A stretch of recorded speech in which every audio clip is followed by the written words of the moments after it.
I'm Amanda Wright, 32 years old, and for the past 5 years, I've been paying my parents' mortgage. Every month, I'd transfer the money without complaint because family helps family, right? That's what I thought until last Tuesday, when I accidentally found their will while organizing papers in Dad's office.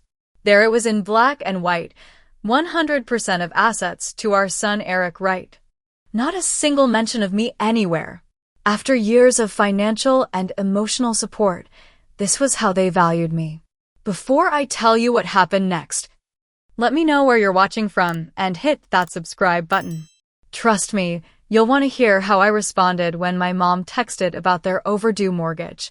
Growing up in suburban Chicago, I always thought we were a normal middle-class family. My dad Richard worked as a construction manager, while my mom Diane was a part-time elementary school secretary.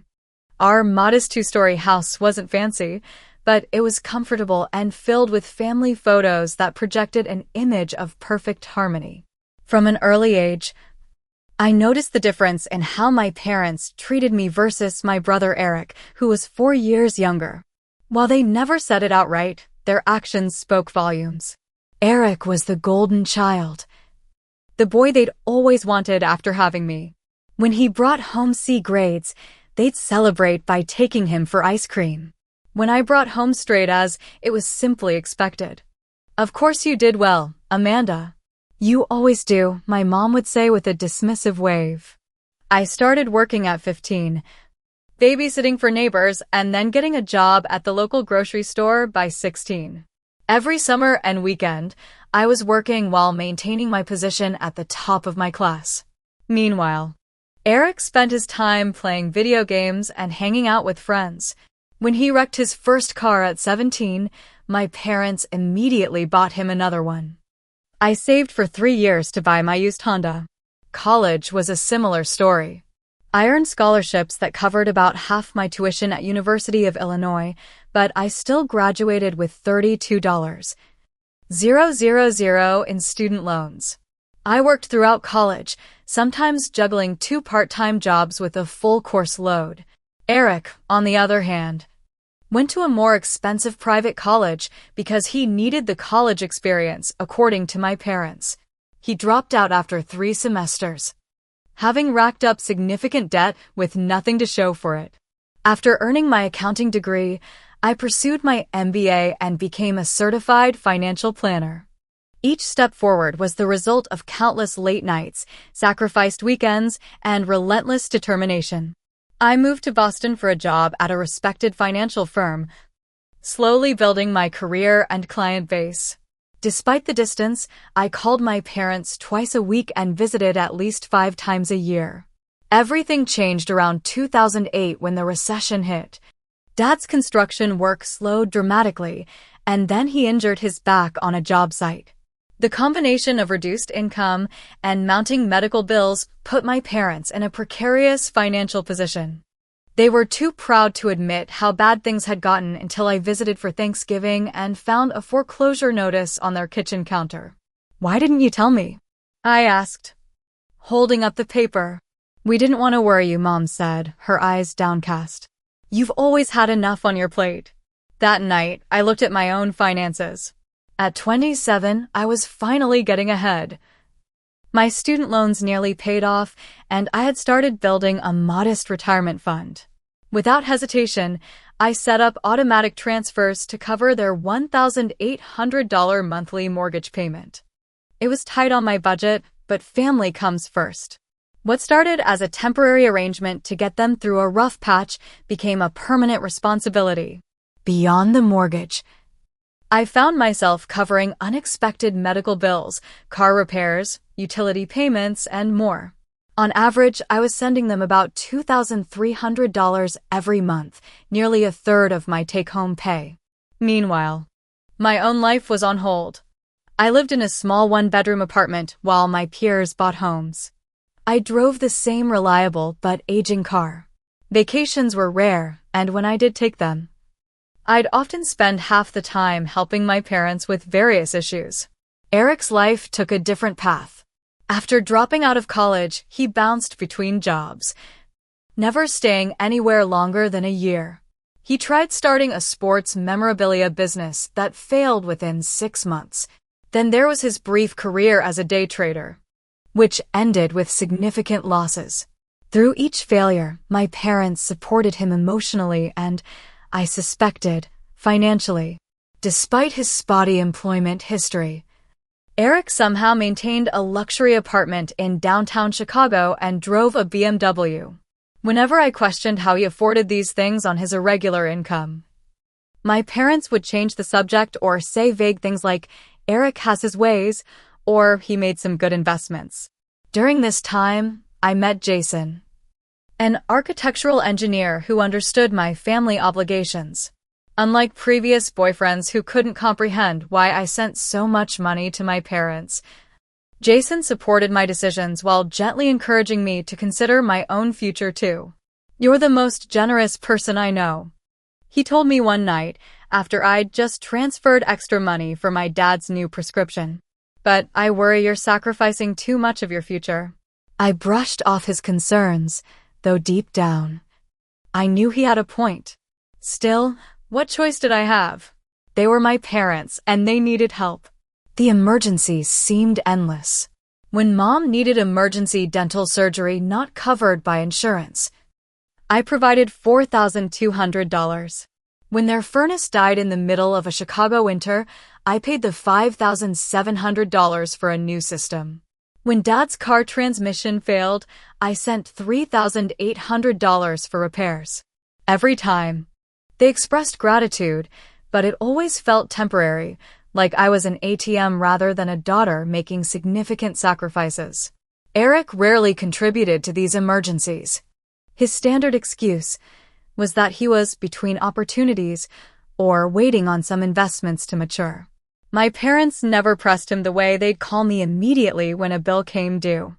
My resentment grew, but I buried it deep. These were my parents, after all. The people who raised me. If they needed my help, surely I had an obligation to provide it. But with each passing year, each emergency, each transfer, a quiet voice inside me wondered when it would end and whether I was helping or enabling a dysfunctional situation. Little did I know that a routine visit to help with tax documents would reveal exactly where I stood in my family's eyes and force me to confront the painful truth about our relationship. It was a chilly March afternoon when I visited my parents' home to help organize their financial documents for tax season. As a financial planner, this was something I did every year. Sorting through the chaotic pile of receipts, statements, and forms that my parents accumulated. This year was no different, or so I thought. "Everything's in your father's office," Mom said, serving me coffee in the kitchen.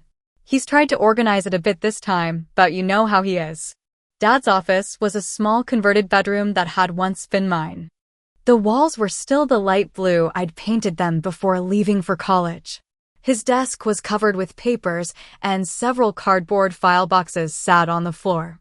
"I'll get it sorted," I assured her, taking a sip of coffee. "You and Dad can just relax." For the next 2 hours, I methodically went through everything, creating neat piles for different tax categories. My parents had always been disorganized with their finances, which was ironic given my profession. Perhaps that's why I became an accountant, to bring order to the chaos I'd grown up with. I opened the desk drawer looking for a stapler and found a folder labeled Legal Documents. Inside were their passports, house deed, and an envelope from Wilson and Associates law firm. Thinking it might contain information relevant to their taxes, I opened it. The document inside was their will, dated just 6 months earlier. I skimmed it, expecting to see standard language about assets being divided between their children. Instead, my eyes locked onto a single sentence that stopped my heart. "We hereby bequeath 100% of our assets, including our home, savings, investments, and personal property, to our son Eric Wright to ensure his future security." I read it again, certain I'd misunderstood. But there it was, clear as day. Everything to Eric. Not a mention of me anywhere in the document. Not a keepsake, not a dollar, not even an acknowledgement of my existence. My hands began to shake, the paper trembling in my grip. My heart raced so fast I could hear it pounding in my ears. A wave of nausea washed over me, and for a moment, I thought I might faint right there in the office chair. 5 years of mortgage payments. Countless emergencies covered. My own future compromised to ensure they kept their home. And this was how they valued my contribution. I took several deep breaths, trying to calm myself. Perhaps there was an explanation. Maybe there was a separate document for me. Maybe this was an old draft that had been revised. With the will in hand, I walked to the living room where my parents were watching television. "What's this?" I asked, my voice barely steady. Dad muted the TV and looked up. His expression shifted from confusion to recognition to discomfort in the span of seconds. "Where did you find that?" he asked, avoiding my question. "In your desk." I was looking for the stapler. I held up the document. "Why does this say everything goes to Eric? Is there another will that includes me?" Mom and Dad exchanged glances, a silent communication passing between them. "Sit down."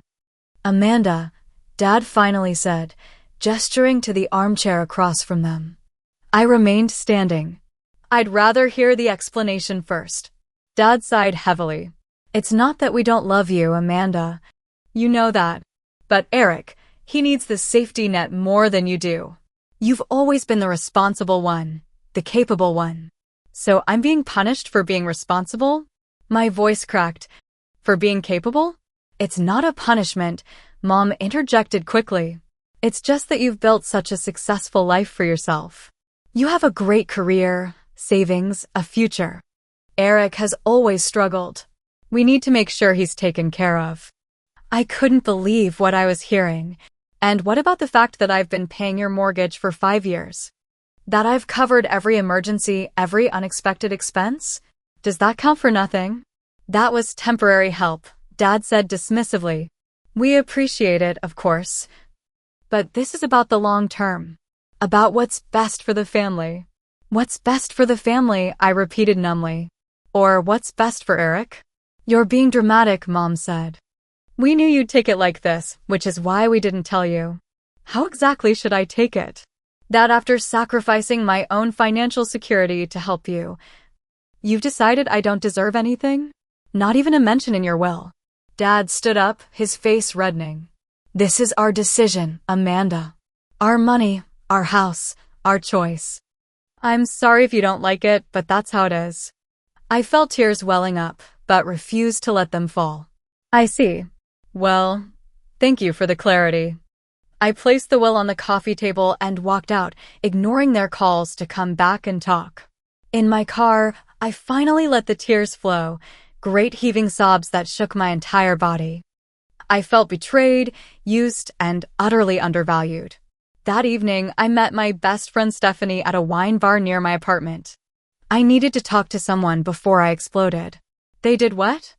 Stephanie exclaimed, nearly spitting out her Chardonnay when I told her. "After everything you've done for them?" "Apparently, being self-sufficient means I don't need an inheritance," I said bitterly, staring into my glass. "Meanwhile, Eric's history of failure means he gets everything." "That's the most backward logic I've ever heard," Stephanie said, shaking her head. "It's like they're rewarding him for being irresponsible and punishing you for having your life together."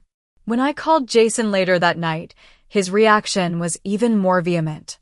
"That's absolutely outrageous," he said, his voice tight with anger. "They've been taking advantage of you for years, and now this? You need to stop sending them money, Amanda. Immediately." I spent a sleepless night turning the situation over in my mind. How many sacrifices had I made? How many milestones delayed? How many opportunities missed because I was supporting my parents? And all the while, they were planning to leave everything to my brother who had contributed nothing. The next day, Mom called 3 times. I let each call go to voicemail. Her messages grew increasingly concerned, but there was no acknowledgement of what had happened, no apology, just requests for me to call back so we could clear the air. I spent the weekend going through my financial records, tallying exactly how much I'd given my parents over the years. The total made me physically ill, $138,600 over 5 years, not including countless smaller expenses I'd covered during visits or gifts I'd purchased. I also discovered that my parents' estate was significantly larger than I'd realized. Their house, purchased for $220,000 20 years ago, was now worth around $780,000 in the current market. Dad had a pension that would go to Mom if he passed first, and they had retirement accounts I'd helped them set up. All told, they were far from wealthy, but they had assets worth close to $1 million that would all go to Eric upon their deaths. The discovery left me reeling, questioning everything about my relationship with my parents and brother. Had I been a daughter or just a financial safety net? And more importantly, what was I going to do now? The week after discovering the will was one of the most emotionally turbulent periods of my life. I moved through my days in a fog, going through the motions at work but unable to focus. Nights were worse, spent either staring at the ceiling or crying myself to sleep. I stopped answering calls from my parents entirely, needing space to process the magnitude of their betrayal. By Wednesday, I realized I needed professional guidance. I scheduled an appointment with my own financial advisor, Margaret, someone I trusted to give me objective advice. "Let me make sure I understand," Margaret said, reviewing my financial statements. "You're contributing $2,300 monthly to your parents' expenses, which is nearly 33% of your take-home pay." I nodded. "And you've put off buying a home, significantly reduced your retirement contributions, and maintained minimal emergency savings to do this?" "Yes," I admitted. It seemed like the right thing to do at the time. Margaret removed her glasses and looked at me directly. "Amanda, as a financial professional yourself, you know this isn't sustainable. You're 32 with virtually no equity, inadequate retirement savings for your age, and minimal financial cushion. If something happened to your job tomorrow, you'd be in serious trouble." Her words hit hard because they were true. I'd been so focused on helping my parents that I'd neglected my own financial health. "What should I do?" I asked, already knowing the answer, but needing to hear it from someone else. "You need to dramatically reduce or eliminate these contributions and redirect that money toward your own security," she said firmly. "I understand there are emotional considerations here, but financially speaking, this arrangement is crippling your future." That evening, I called Stephanie 3 separate times, talking through my options and the potential fallout of whatever decision I made.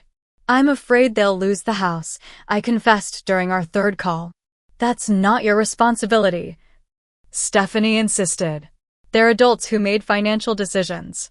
If they can't afford their lifestyle without your subsidy, they need to downsize or find other solutions.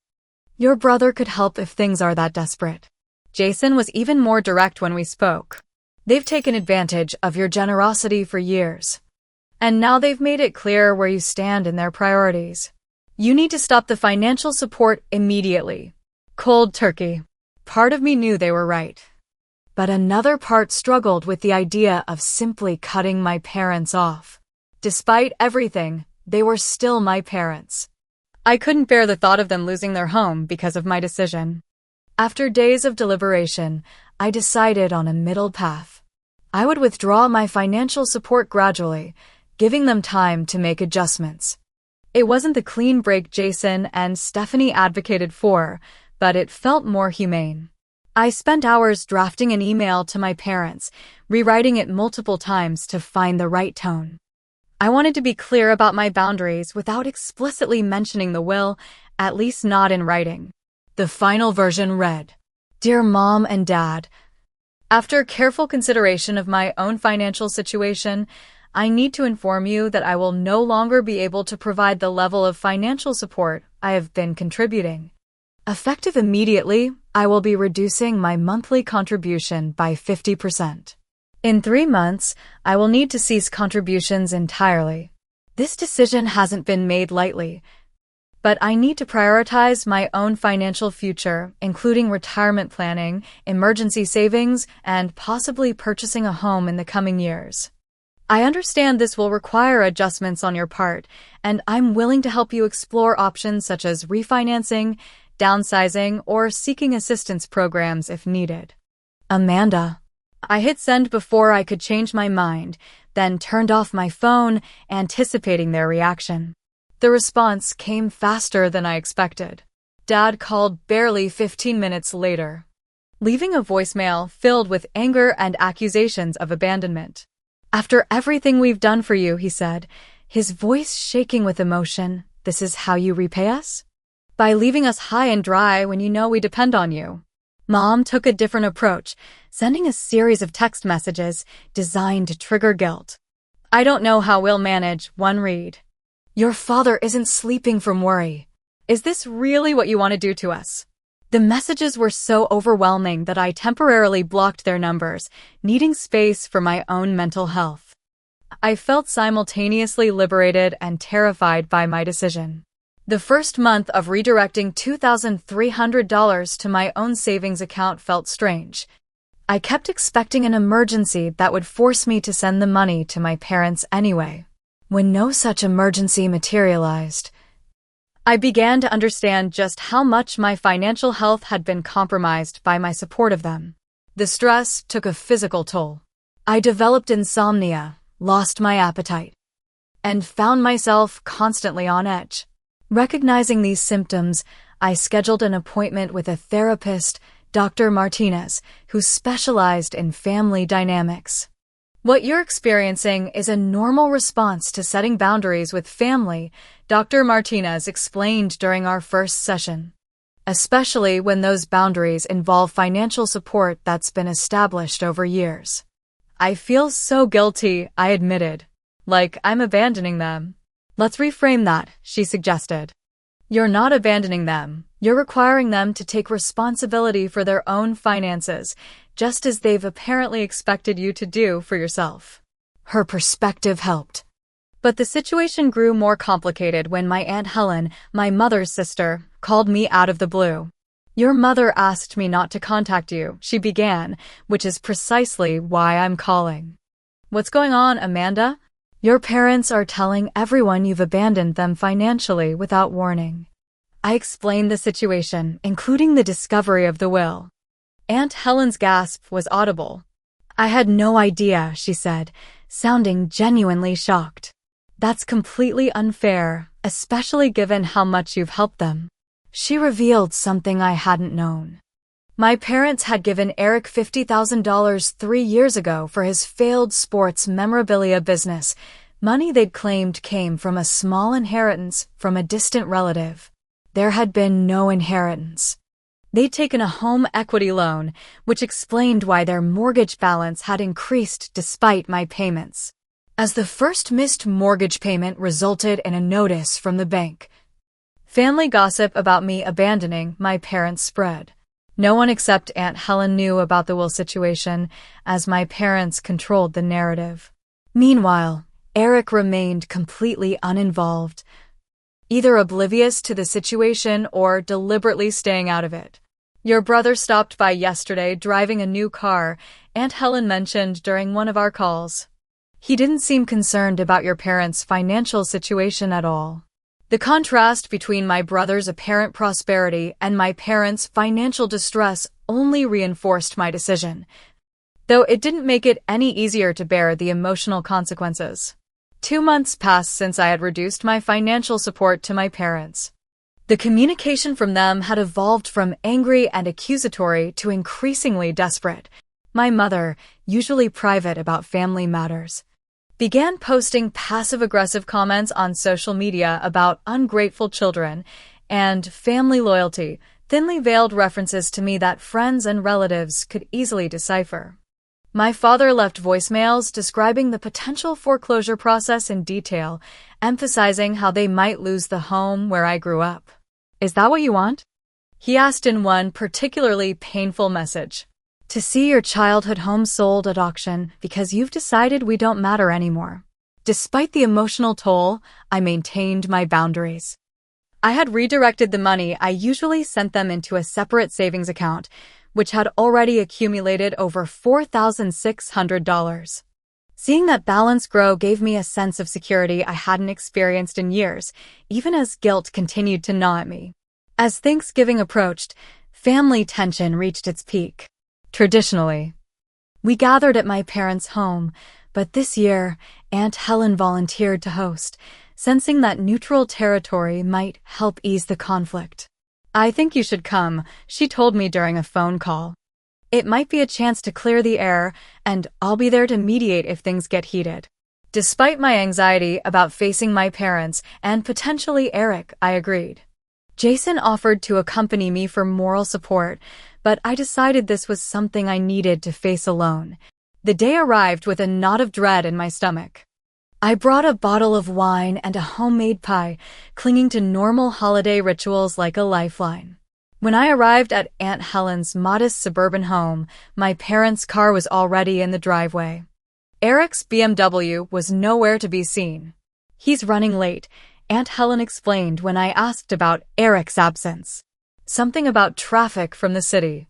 The initial greetings with my parents were stiff and formal. Mom hugged me briefly but avoided eye contact, while Dad merely nodded in my direction. The tension was palpable as we moved to the living room for pre-dinner drinks. Conversation revolved around safe topics, the unusually cold weather, Aunt Helen's recent kitchen renovation, a neighbor's new puppy. Everyone carefully avoided any mention of finances or family conflict, creating an artificial pleasantness that felt more stressful than an actual confrontation would have been. Eric arrived just as we were sitting down to dinner, breezing in with apologies for his tardiness, but no real explanation.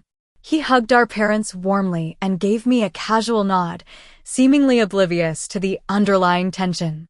"Nice car, Eric," I commented, unable to help myself.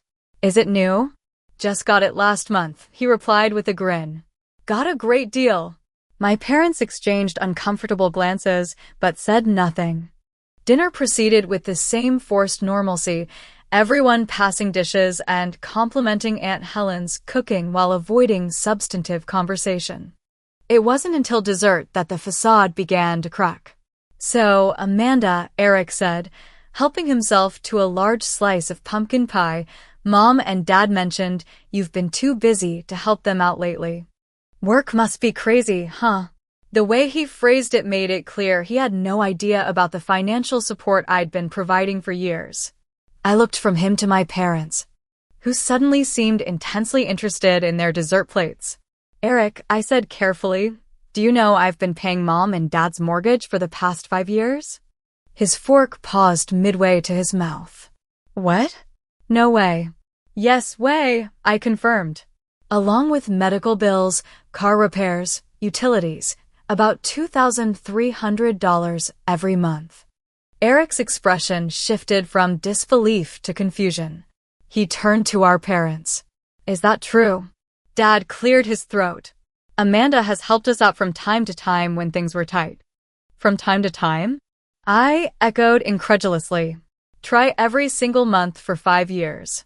Over $130,000 in total." The room fell silent. Eric set down his fork, his appetite apparently gone. "I had no idea," he said quietly. "Well, now you do," I replied. "And do you know why I stopped?" "Because I found out that despite all that support, Mom and Dad have decided to leave everything to you in their will. 100% to you. Not even a mention of me." Eric's head snapped toward our parents. "Wait, what?" "It's not that simple," Mom interjected quickly. "We just felt that Eric might need more help in the future while you're so established, Amanda." "Established because I worked for it," I shot back. "While you enabled Eric's every failure and expected me to fund your lifestyle." "That's not fair," Dad protested. "We never asked you to pay our mortgage. You offered. Because you were about to lose the house." My voice rose despite my efforts to stay calm.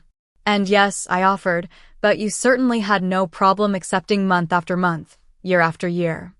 All while planning to cut me out completely in the end." Eric held up his hands. Look, I didn't know about any of this. Amanda, I'm sure you're exaggerating about how much you've helped them. That was the final straw.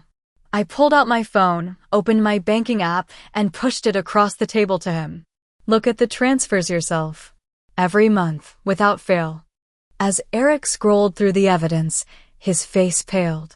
Our parents sat in uncomfortable silence, neither denying nor justifying the situation. Jesus, Eric muttered. I had no idea it was like this. The argument that followed was explosive, years of family dynamics bursting to the surface. My parents minimized their dependence on me. Eric defended his lack of awareness, and I finally released years of pent-up resentment about the differential treatment we'd received. Unable to bear any more, I left the Thanksgiving dinner early. Tears streaming down my face as I hurried to my car. Several neighbors were outside, witnessing my emotional exit and adding to my embarrassment. The aftermath of the Thanksgiving confrontation brought new complications. Dad experienced chest pains the following day and was briefly hospitalized. Though tests showed it was just anxiety and not a heart attack, Mom immediately blamed me for his condition. Are you happy now? She texted. Your father could have died because of the stress you've created.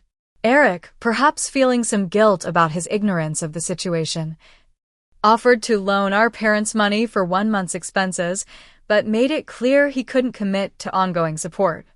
I've got my own bills, he explained when we spoke briefly by phone. As winter set in, my parents' financial situation deteriorated further. Their utility bills went unpaid, resulting in service shutoffs that Aunt Helen discreetly told me about. I discovered through social media that they had begun selling possessions online, furniture and collectibles appearing on marketplace sites with desperate descriptions about needing quick sales. The guilt was overwhelming at times, causing me to waver in my resolve. There were nights I nearly transferred money to them, my finger hovering over the send button on my banking app. But each time, I reminded myself of the will, of the years of inequity, and of the professional advice I'd received about prioritizing my own financial health. They're adults, Dr. Martinez reminded me during a particularly difficult therapy session. Adults who made choices about their finances and about how they valued their children. You're not responsible for the consequences of their decisions. Intellectually, I knew she was right. Emotionally, it was the hardest thing I'd ever done. 3 months after I had stopped financial support completely, my 33rd birthday passed without acknowledgement from my family. No card, no call, not even a text message. The silence hurt more than I wanted to admit, confirming that perhaps our relationship had always been more transactional than I'd allowed myself to believe. My therapy sessions with Dr. Martinez became a lifeline during this period. What you're experiencing is grief, she explained. Not just for the money you've lost, but for the relationship you thought you had with your parents. Jason remained my rock through it all, understanding when I needed space and providing comfort when the guilt became overwhelming.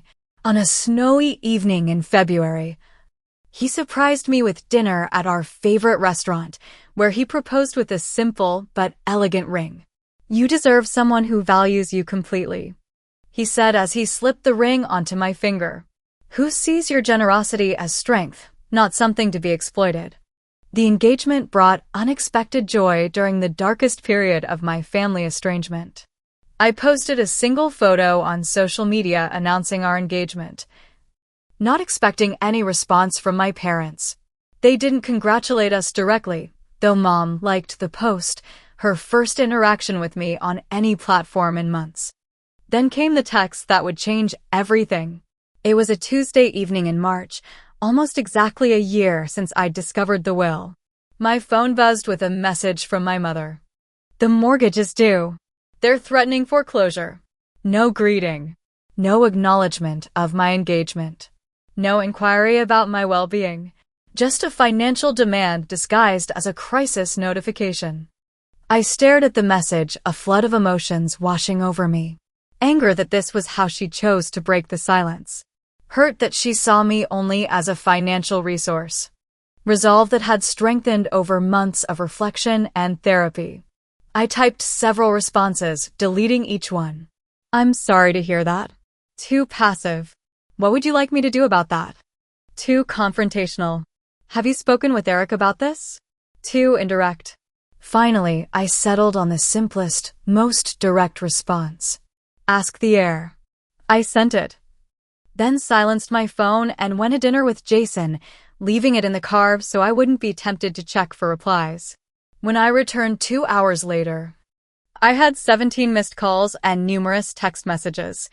Mom had progressed from anger. How dare you respond like that, to bargaining, we can talk about the will if you help us, to begging, please Amanda, we have nowhere else to turn. Dad had left voicemails suggesting they might reconsider the will if I resumed financial support. The naked transactionalism of the offer confirming everything I'd come to understand about our relationship.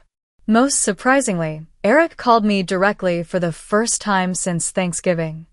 When I finally returned his call the next day, his tone was a mixture of confusion and panic. Mom and Dad are freaking out, he said without preamble. They want me to sell my car to help with the mortgage. And? I prompted when he fell silent. And that's crazy. I need my car for work. I can't just sell it because they can't manage their money. The irony of his indignation wasn't lost on me. Welcome to my world for the past 5 years, Eric. But that's different, he protested. You chose to help them. And now they're choosing to ask you, I replied evenly. After all, you're the heir. The estate will be yours eventually.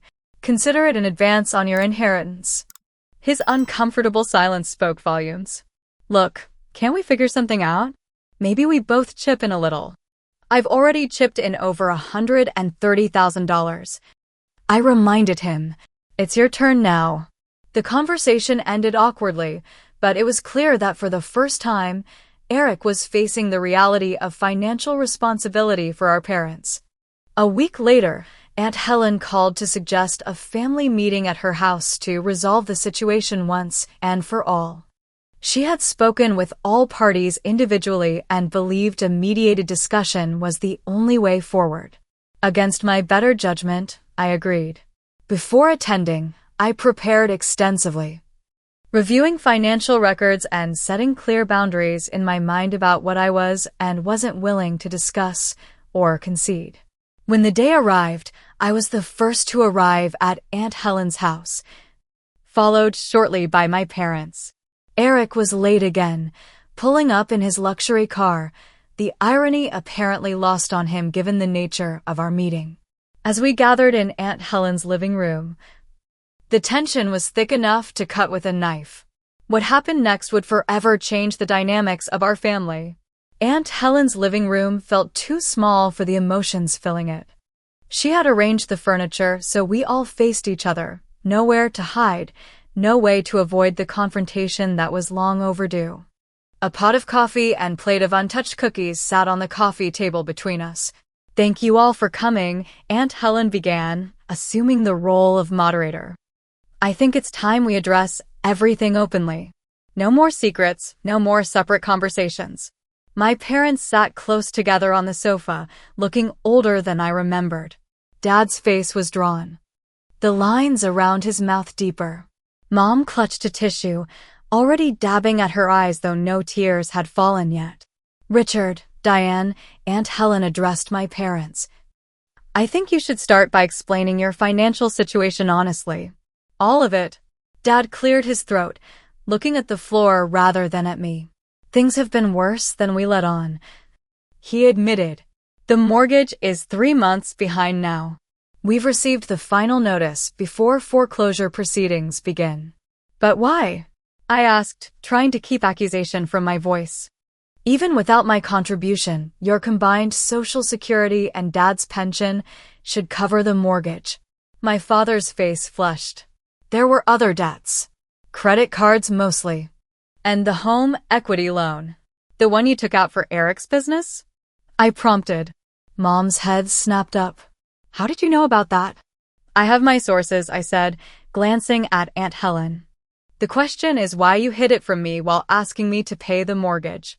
We didn't want you to think we were irresponsible, Mom said quietly. A bitter laugh escaped me before I could stop it.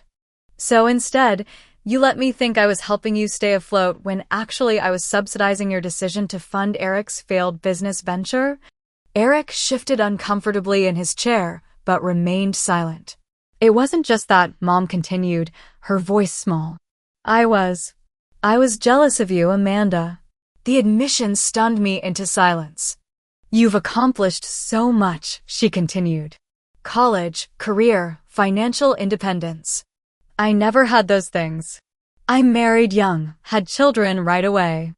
Sometimes when I see what you've built for yourself, it reminds me of all the things I never did. So you punished me for it? I asked incredulously. It wasn't conscious, she insisted. But maybe there was part of me that wanted to see you struggle a little, to need help sometimes like I did. It's terrible, I know.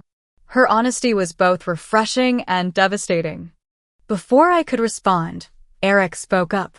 Wait, how much did you give me for the business? He asked our parents. Dad looked uncomfortable. $50,000 from the home equity loan. Eric's eyes widened. I thought that was from your savings. You told me you had it set aside. We didn't want you to feel bad about taking a loan, Mom explained weakly. I turned to Eric. Did you know I was paying their mortgage all this time? No, he said, and I believed him. I swear, Amanda, I had no idea until Thanksgiving. They always told me they were doing fine financially. Aunt Helen interjected. There's something else Amanda should know. She looked at my parents pointedly. Tell her about her college fund. My parents exchanged guilty glances. What college fund? I asked. Your grandparents set aside money for both you and Eric for college, Aunt Helen explained when my parents remained silent. About $20,000 each. Your parents used yours for Eric's private school tuition when he was struggling in public school. The revelation hit me like a physical blow. Is that true? Dad nodded reluctantly. We thought we'd be able to replace it before you needed it for college. But then the financial crisis hit, and we never could. So I took out student loans for money that should have been mine already, I said flatly. There's a pattern here, Aunt Helen observed. It goes back further than you know, Amanda. Your grandfather did the same to your mother, favoring her brother in his will. These things get passed down through generations if we don't confront them. As we sat processing this information, the doorbell rang. Aunt Helen excused herself and returned moments later with a young woman I recognized as Melissa, Eric's girlfriend of the past year. Sorry to interrupt, Melissa said, looking nervous. Eric wasn't answering his phone, and it's important. Eric stood to greet her. What's going on? Why didn't you just text me? Melissa glanced around the room, clearly sensing the tension. I wanted to tell you in person, but maybe this isn't the right time. Just tell me, Eric insisted. I'm pregnant, she blurted out. 8 weeks. I just came from the doctor. The news landed like a bombshell in the already emotionally charged room. My parents' faces transformed instantly, Mom's eyes lighting up with excitement. A grandchild, she exclaimed, momentarily forgetting the serious discussion we'd been having. Oh, this is wonderful news. Watching their reaction, something clicked into place. Their excitement about a grandchild, their desire to secure Eric's future in the will, their continual financial support of him despite his irresponsibility. It wasn't just favoritism. They genuinely believed he needed more help than I did, especially now with a child on the way. It didn't excuse their actions, but it provided context I hadn't considered. As the initial excitement settled, I asked for everyone's attention.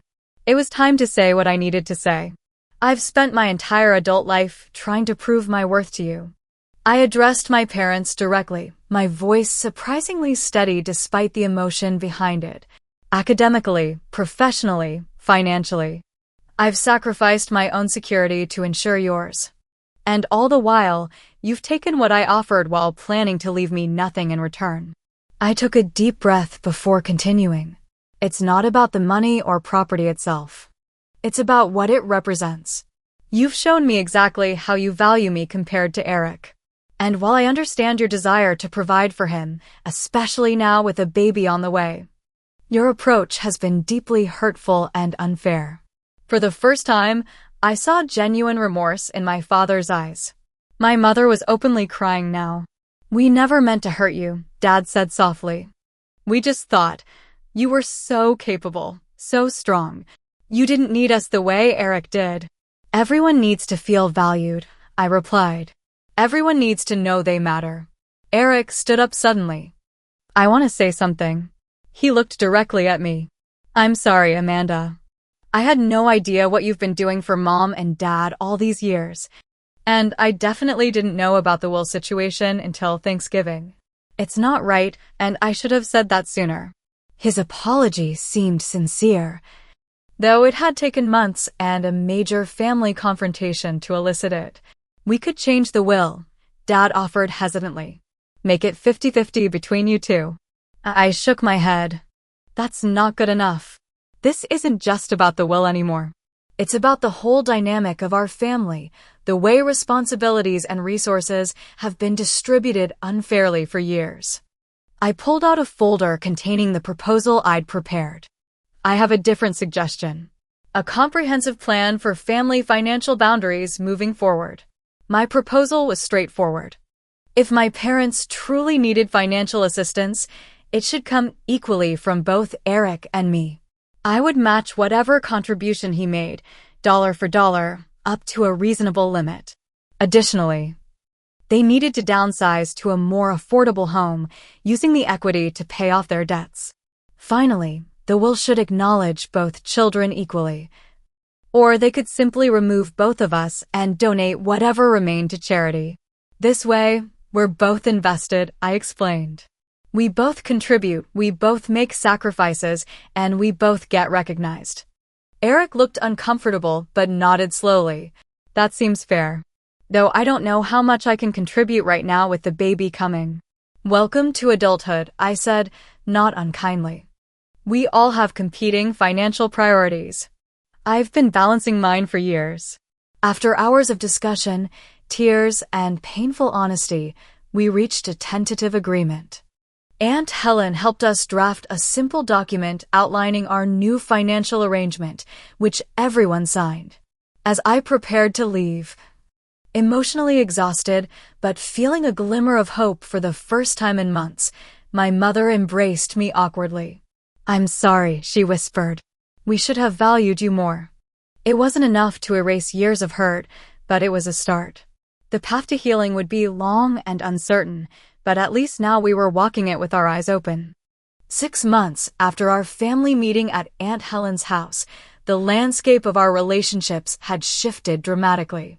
The changes weren't instant or easy, but they were significant and, I hoped, lasting. Eric had sold his luxury car, replacing it with a modest sedan, and moved from his downtown apartment to a more affordable 2-bedroom unit in preparation for the baby. He had started contributing to our parents' expenses as agreed, though not without occasional grumbling. More importantly, he had begun to understand the burden I'd carried alone for years. I never realized how much they relied on you, he admitted during a rare one-on-one lunch. It's a lot of pressure when someone's financial well-being depends on you. My parents had made necessary lifestyle adjustments too. They listed their house for sale and found a smaller, single-level condo that would be more manageable both financially and physically as they aged.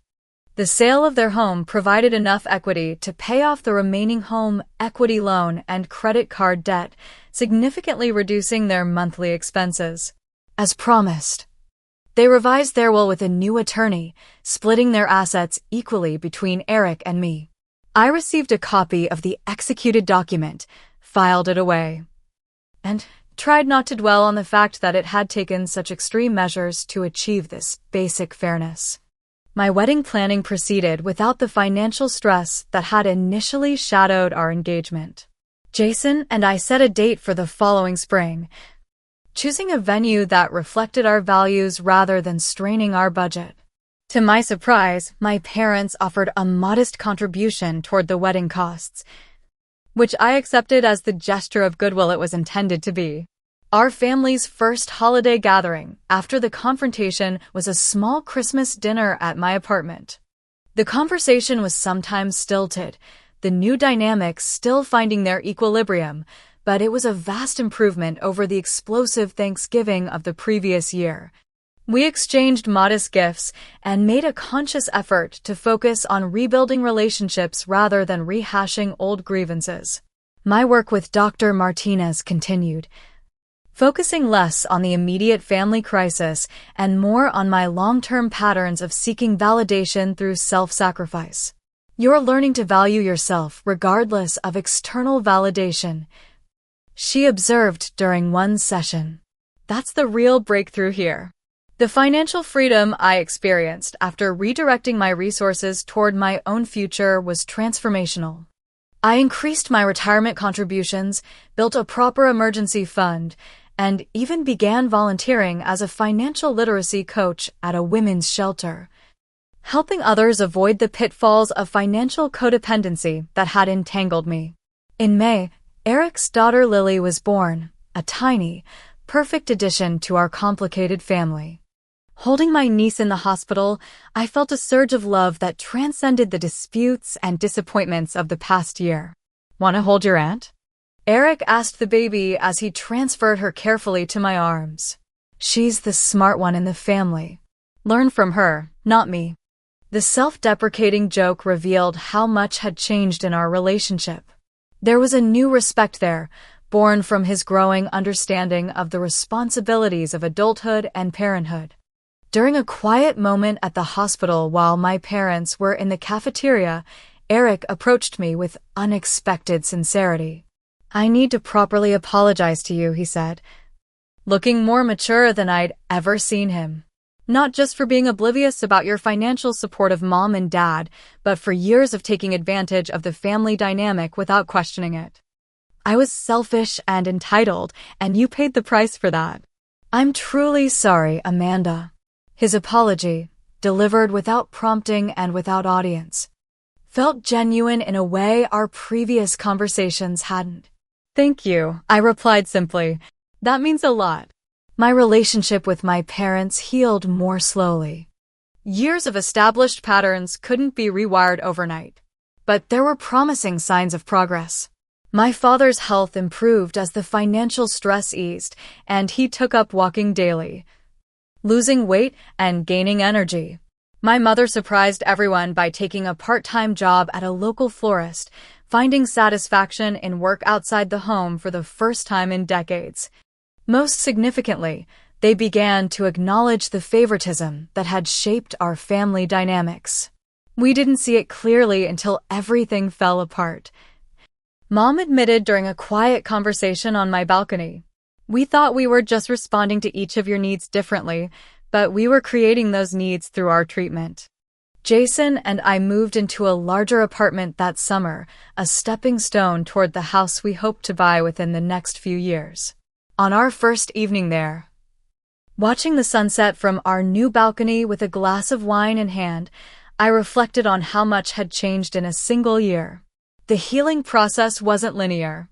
There were setbacks, moments when old patterns reasserted themselves. Dad occasionally made tone-deaf comments about money. Mom sometimes slipped into treating Eric as more needy and deserving of attention. I wasn't perfect either, sometimes wielding my newfound boundaries like a weapon rather than a healthy limit. But the fundamental shift had occurred. The unspoken rules that had governed our family for decades had been brought into the light, examined, and consciously revised. We were finding a new way to be family, one based on mutual respect rather than unconscious roles assigned long ago. 3 life lessons emerged from this painful experience. First, true family support must be reciprocal and balanced, not a one-way drain that empties one person to fill another. Second, our worth isn't determined by how much we sacrifice for others, but by the boundaries we maintain that allow us to show up as our whole, healthy selves. Third, sometimes the most loving thing we can do for others is to stop enabling patterns that ultimately harm everyone involved. As I watched the sky turn from orange to deep blue, I felt a sense of peace that had eluded me for years. The journey had been painful, but necessary. By standing up for myself, I had ultimately created the possibility of a healthier family for all of us. I no longer define myself as the responsible one, the financial safety net, the eternal giver. I was simply Amanda, worthy of love and fair treatment without having to earn it through sacrifice. Have you ever had to set difficult boundaries with family members who took you for granted? I'd love to hear your stories in the comments below. And if this story resonated with you, please hit that subscribe button and share it with someone who might need to hear that it's okay to prioritize their own well-being. Remember, you can love your family deeply while still requiring respect and reciprocity. Thank you for listening to my journey, and I wish you strength in your own.